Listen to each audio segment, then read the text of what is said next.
I'm joined now by Shadow Health Minister Anne Ruston, who's had a very big day in Parliament. Anne, thank you for your time.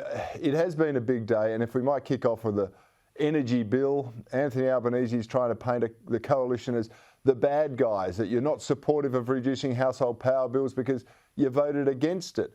How do you respond to that?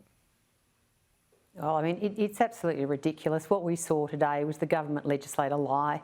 I mean, they know that what they've put before the Parliament today is not going to reduce people's energy bills.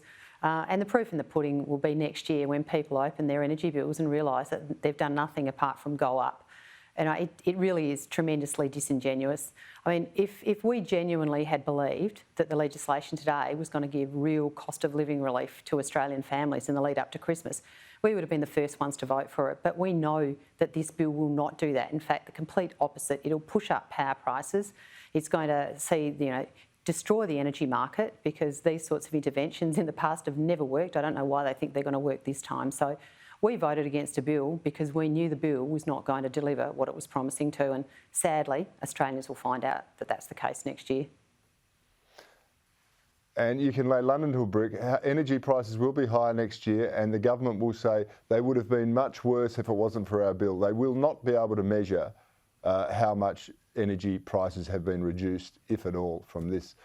And I have to point out, before the election, Anthony Albanese slammed the idea of any sort of deal or coalition with the Greens.